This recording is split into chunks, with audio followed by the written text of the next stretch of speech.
All right, so let's go recap Dan Green's training methods. He talked about how the Bulgarian method, right? It's kind of like where you want to get to. It's the kind of the end point, right? Bulgarian. In case you don't know where Bulgaria is, I don't even know where it is, but he talked about how the Bulgarian method are people, Bulgarians, they get kids that, they're 9 years old, practice snatching perfectly with a broomstick, right? And they train them for years, right? Until they get to the point where their training is ridiculous. Something that most people, basically nobody can tolerate. And if you try to do this, you most likely get hurt. They're maxing out 3 to 4 times a day, multiple times a day, 5 days a week. A ridiculous training regime. That's the far end of the spectrum when it comes to training. What is the best training program? Basically anything that you can train so hard you can recover from, and then you can train hard again. If you can train so hard and beat the shit out of your body and recover in 1 hour and then train hard again, recover in another hour and train hard again, guess what? You're going to fucking make a lot of progress. But obviously that doesn't happen right away, right? It might take you days or a week before you can really fully recover to get the same quality of training. So that's the far end of the spectrum. He talked about intensity and specificity. There's a huge skill component to strength. The way you bench, the way you squat, the way you deadlift. There's so many variations, and having the right skill, building the skill, is extremely important. Coordination and timing, those are things that you build in skill over the years of becoming a better lifter, being smarter with your training. He talked about training as kind of like a life cycle of a baby becoming an adult, becoming an elderly person. And kind of a beginner program, you basically do like something like starting strength or a 5x5, and anything's going to make you strong, right? And then you get to the point where you get to intermediate, and then you start to find that you get stuck at certain places. Like, just to use me as an example, I get stuck around 295 bench, pause bench. That's where I am in my bench press. In my squat, I'm somewhere around 245, probably 265-ish, where my technical sticking point is. Where before my squats start to turn into good mornings, it's right around that point. I can squat over or more than that, but probably not now because I hurt myself, but that's kind of where I'm at, or I was at. And then there's deadlift, right? Where does my deadlifts come back? It's when my hips shoot up too quickly, I don't have the right timing, the right leverages, and I don't pull the weight, and my hips shoot up and I use too much of my lower back. So intermediate programming is very similar to nutrition. Like, what supplements should you take is like the same question as what accessory movements you should do to get stronger. They fill the holes like a Swiss cheese. You think of a cheese with holes in it, right? And those holes are basically the exercises that you need to do, or the movements or the muscle groups that are lacking, that's holding you back on the squat, bench, deadlift, right? So with supplements, for example, or nutrition, if you're missing vitamin D, just using that, or not getting enough fats, you're going to benefit if you supplement those things because you're missing them. And that's the same for training. If you're missing strength components in certain muscle groups, you're going to get stronger, and you're gonna basically bring up those lagging points. You need to develop them. You'll learn to use accessory movements to help carry over to powerlifting. And what I mean by that, it's just an example, like they use like deficit deadlifts to help improve your deadlift, right? Standing on like 2-3 inch blocks and lifting. So you're going to find that doing deficit deadlifts and increasing your strength on deficit deadlifts may add 20, 30, 40, 50, 60 pounds on your deadlift, right?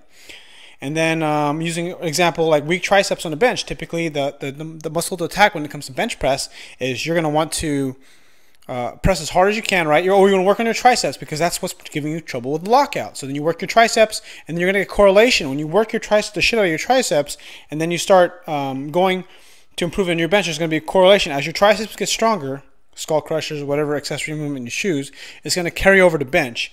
And there's going to be a certain percentage or number that's going to carry over to bench. And there'll be a point where Stan Efferding talked about this, which was pretty interesting, was a little plateau line here, this little chart, is that when you start doing accessory movement, the right accessory movement for the muscle that you're lacking, right? That's the big question. Someone asked me to make a video on like how do you bring up your weak points. I'm still trying to learn. This is not something that I'm an expert on, and it takes years of experience to really understand this. I may have a really good understanding of the body, but it's still always, that's what makes it so fun, right? You get this, I don't know, I'm getting off track, but let's say deficit deadlifts to help improve your deadlift, right? Conventional deadlift. You do the deficit deadlifts, and then you make an improvement like this. So you bring your deficit deadlift and then you improve your deadlift. So you make this progress, and there'll be a point where deficit deadlifts kind of plateau out. Basically, no matter how much stronger you make your deficit deadlifts, it doesn't really make your regular deadlift stronger. And to kind of use another example, he used RDLs. This was cool because I like RDLs because he said that it helped him improve his flexibility in his hamstrings because they force you to a stretch into active flexibility. And you know what? That's something I haven't been doing. Deficit RDLs, or I should say single stiff-legged deadlifts on a deficit, like bringing the bar to your feet. What that does, it makes a stretch in your hamstrings and also your adductors, right? And this is freaking cool because I remember doing a lot of those and my flexibility was so much better, and I fucking haven't done those forever. And, I keep making these mistakes and learning. Like, I remember what I was doing before was more effective than what I'm doing now. When I started doing the Candido training program, I basically kind of left aside all the other stuff that I was doing. Even though I was kind of all over the place, it was actually working for me better than the Candido training program. The only thing that the Candido training program did for me was it helped me get focused on the squat, and my squat got better. But then my other lifts didn't. In fact, my deadlift got worse.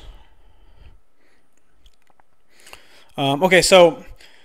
let's say he started off with like stiff-legged deadlifts on the deficit, for 185, and then he built himself up to 6 plates, right? And you get what he used as an example is kind of like the life cycle of an accessory, right? It's like there's a point where what does single stiff-legged deadlift do? It focuses on building hamstring strength. And, there comes a point where you get so strong in a certain accessory, it's really not going to help your main lift. Because remember, they're accessories. They're something that you do for a period of time to help improve your main lift when it comes to powerlifting. And he basically said, there's a point where, okay, I don't think my hamstrings are lagging in my strength, which made a lot of sense. Turning a corner on his bench. Okay, he turned a corner on his bench once this is Dan Green, right? Dan Green, when he started focusing on less triceps and putting more focus on chest strength, right? There's going to be a limit for how much tricep strength you have, and or tricep size, but you're going to always have a lot of room for chest, right? And think about this for a second. The biggest, strongest benchers, what do they have all in common? They have humongous chests, right? Big ass chests. And I think I was really hungry and I kind of missed out on a lot of notes, but if you recall some other things he talked about the bench was just benching more. He talked about an article. It was called Learn to Bench More by Benching More. I'll link an article below about that. Hopefully I remember this. Okay, talking about front squats, build the skill, the style. Man, there's a lot of stuff he did, and it was so much information. It was kind of hard, really, honestly, to keep up. And I basically was writing like I was a reporter because I was planning to make this video. Okay, front squats. He talked about why front squats were important, why he felt they were important in a raw powerlifters program is because the guy that he knew that beat him in a squat. I'll put a link in the description also with another video of what was it? Who the fuck was it? Some guy in Moscow when he went to a powerlifting meet and he saw his quads, right? The guy that beat his basically, much lighter, out squatted him by 200 pounds. And one thing he noticed about him, his quads didn't taper. Had freaky ass quads. So he was thinking maybe I need to start working on my quads. So that's what he did. And also talking to Sam Bird, right? Sam Bird was another important influence in his squatting. Is that Sam Bird is probably definitely one of the best squatters out there, pound for pound. Okay, so constantly building skill and a style. Right, like a front squat. If you don't know how to do front squats, you have to build the skill, which means that people will say, like, if you've never done front squats before, people hate them because it's a very difficult movement, especially if you don't have the mobility for it. But also, it's a huge skill component because you have to actually learn the movement. So you're not able to focus all your efforts. Like if you've been squatting, benching, and deadlifting for a while, you kind of know how hard you can push yourself. You can channel 99% of your energy into it, or 100%. But when it comes to a brand new movement, it's kind of hard to do that because you're still learning the skill. It's kind of like a beginner. You become a brand new lifter again, right? Because you are learning a new movement. Let's say the front squat is a big example of that. He talked about technical max and absolute max. And technical max is when your form begins to break down. I talked about that earlier. Like my technical max is for bench press is around, for a pause bench is about 265 before I start having to grind out and I lose a lot of bar speed. Deadlift is probably around, right now, between 455 and 495. It's actually a pretty big range. The weight, and it's kind of learning how to know where you're weak, because when you start to break form, like your absolute max, like when you do a max pull on a deadlift, you're gonna break. There's gonna be some form degradation, right? When your form breaks down, that will tell you what muscles are lagging, and it's understanding that, so that way you focus on your technical max. You lift basically with good form, and then you start building using accessories to work on the things that are you lose when it comes to absolute max. I don't know if that makes any sense. Hope that makes sense. Do the things that will make you stronger. Duh. Be a better lifter. Be a stronger lifter. Always focus on technique to become a great lifter. Okay. Man, I mean, and I gotta write a blog. I will write a blog on this. So there's just kind of like his layout of his program, but I'll briefly run down kind of what it looks like, and it's gonna be a little choppy because I gotta recall all this. But look, okay, so Monday, back squat, which is competition style back squat on low bar. Then you do pause squats, high bar, and then stiff legged deadlift. Right, that's Monday. Wednesday, front squat. Okay, that's a front squat day. Basically all devoted to front squat. Friday, deadlifts off blocks, deadlifts deficits. Sunday, pause bench, competition style, 2 to 4 sets. And if you've been watching Brandon Campbell's videos, it kind of falls in line with a lot of stuff that's in this kind of layout. It's basically just the template. It's not everything, right? And I'm going to try to get more into detail. I'll write more details out when I write my blog post. Hopefully I get it done by the end of the following week. So that's basically what it is. So I'll repeat that again. Monday, competition style back squat, which is a low bar. Then you have pause squats, high bar. Then you have stiff legged deadlifts. Wednesday, you front squat. Friday, that's all you do is you do front squat. Then Friday, you deadlift off blocks, and you do deficit deadlifts. Sunday, you do pause bench competition style. And then after pause bench, you do a bunch of variations of bench presses. Like you've seen, if you watch Brandon Campbell's channel, you know, when he benches, he'll do like wide grip, or he'll do close grip, or he'll do variations just to build volume, right? To build muscle. And then I think on Tuesday or Thursday, he'll do a shoulder day, either overhead presses with military presses, or he'll do, what's the other one? Dumbbell presses, either seated, right? So Sunday, I'll review Sunday on his bench day. His recommendation was pause bench 2 to 4 sets for 3 to 5 reps. Then you do touch and go. Work on being explosive, either 5x5 or 6x4. 5 sets of 5 or 6x4. And then pause wide grip bench. That's kind of sort of his template for bench on Sundays. And then Tuesdays and Thursdays will be like a military press, which is basically built. And this is how his method for building up for shoulder press is: do a top set of 2 to 3. Basically work up to a heavy double or triple, and then drop down for some lighter reps at 8 reps for 3 to 4 sets to build volume. I've been kind of using that approach in my training. I like that. Just kind of find out what you can lift for like a certain number of reps, 2 or 3 reps, and then back off for some back off sets to build volume. I like that. All right, some other notes here. Add leverage by wider stance and lower bar. So the reason why you want to take a wide stance when it comes to powerlifting is because that will allow you to get more leverage. Basically, it gives you more leverage. The more leverage, it reduces the length of your spine, reduces your range of motion, which gives you more. You can lift more weight. He used Eric Littlebridge as an example, right? He used a high bar squat, and then he moved to a low bar, and then he increased his numbers, right? I think he squatted like 960, right? Eric Littlebridge, freaking explosive squatter, right? Crazy. Anyways, once he went to low bar, he was able to do a lot more weight. But one of the cool things, because he was doing a lot of high bar, which is what Eric Littlebridge did, is he was able to build his quads and get them super big. And even though he had a narrower stance, and then when he went to low bar, he put his stance out wider, put the bar a little lower, and guess what happened? He's going to lift more weight. Why? Because of leverage. He gets more leverage. He reduces the range of motion. Low bar for depth, for sports to carry over. Oh, there's other thing that he kind of went on a little bit of rant about people talking shit about, like, oh, I'm going to squat below parallel. You shouldn't squat below parallel when you go to a meet, because that's not the object of the game. Your goal is to squat to parallel so that you can move the maximum amount of weight. That is what powerlifting is. That's the rules of competition. I will say for me, I like to squat below parallel just because I just want to make sure I hit it. I don't want to get in the habit of squatting high, but I mean, that makes a lot of sense. So to me, it's basically learning how to build that technique to hit the best spot so that you get the most amount of weight moved. That's the competition. Respect the competition. Story about a guy with big quads. I said that already about Moscow. Sam Bird, Konstantin Konev. I think that was the guy that beat him in the squat in Moscow. And then he tried using their technique, Sam Bird's and Konstantin's technique. I don't know which Konstantin is it because there's a bunch of them online that are really strong, but he used their technique, right? And he practiced with it, and then it got him only so far. He learned to use hack squats, was suggested by Sam Bird, and to build quads. Sam Bird suggested to Dan Sam Bird suggested to Dan that he should look like he's hack squatting when he front squats. Okay. Prioritize the lift is huge when you're trying to get better. So that's why he has a front squat day, so you can focus on getting better at that lift. You can build the skill in that lift.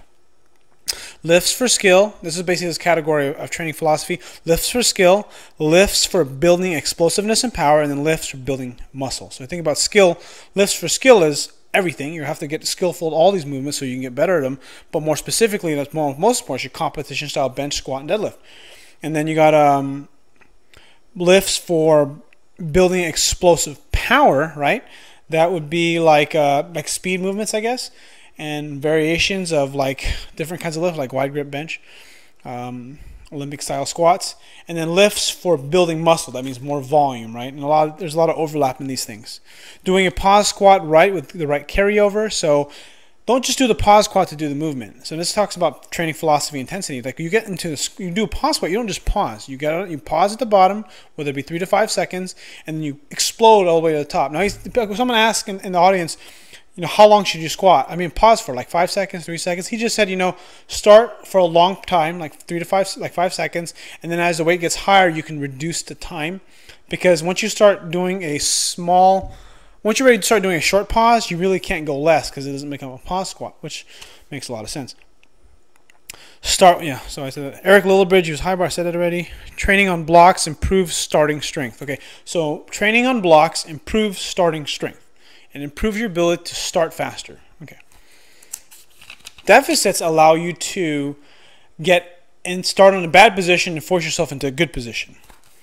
Those are my notes. Okay, so shoulders. He recommended lateral raises on shoulder days, either Tuesday or Thursday, depending on his schedule. Improve, better, start. Oh, no, I already said that. Build your own technique. He said this like at least 5 times. Build your own technique. Build your own technique. There is no exact technique. You can't copy someone exactly. You get ideas and you learn, but you have to build your own technique, which kind of stuck with me. He talked about passive flexibility versus active flexibility. And that's right. There's a lot of different things in passive and active flexibility. What you need to work on is active flexibility, being able to be strong in the movement during active movement. So, I don't know how to explain that.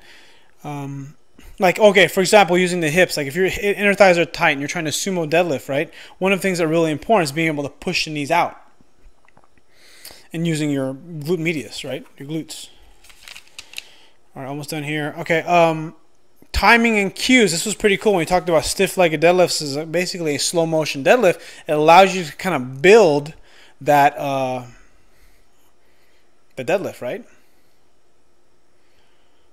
It allows you to kind of talk about timing and cues for skill, because then you kind of know where you're driving from your legs, which is another thing that I missed out on, because I've had some videos on my channel of me doing some deficit deadlifts with 315. I just on stiff-legged. I remember those things helped. Those had to carry over because I don't do them anymore, which is why I'm weaker.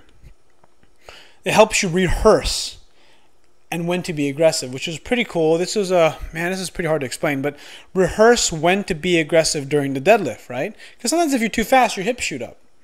And by using a stiff-legged deadlift as a way to train, you kind of know how to put yourself in the right position and when to push harder, especially if you've never done them before. What are you doing to get better? I talked about like how many sets to do, 400. If you're able to do 400-pound bench press for 5 reps, and then the next set you do 400 pounds for like 3 reps, you got weaker because of fatigue. You're done. Okay, I don't know if that's going to make sense to anybody, but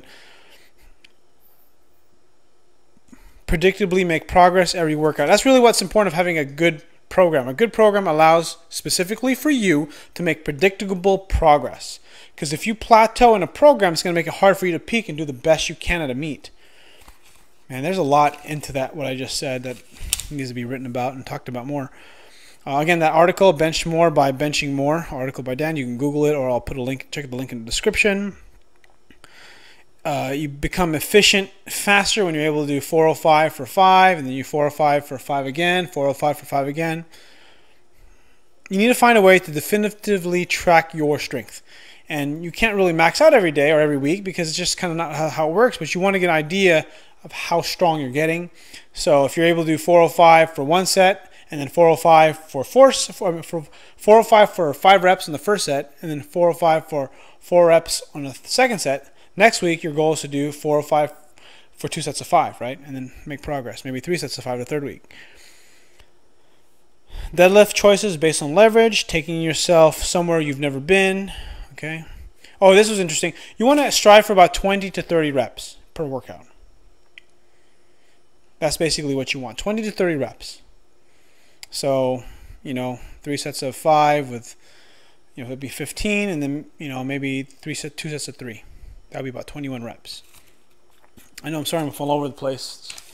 Okay, okay, now peaking. Okay, so now after that first thing I just talked about, again, like all this stuff will be organized better in a blog post, I promise you, is Monday becomes back squat and pause squat, eliminating stiff-legged deadlifts. Wednesday becomes back squat again, so they eliminate front squats. You spent so many weeks working on front squats to build your quads, now it's just focusing on competition lifts, doing a training max, and then Friday, deadlifting, off the floor, no variations. Build your strength by strict pressing. Okay, that doesn't... I'm just reading my notes.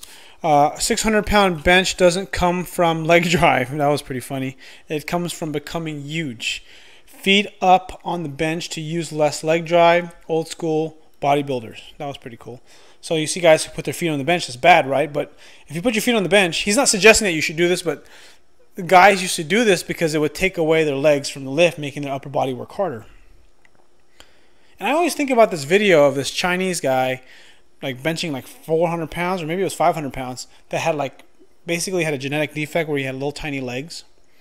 And I was like, how can you fucking do that? That can't be real. If you know that video, please link it below. I don't know who that is.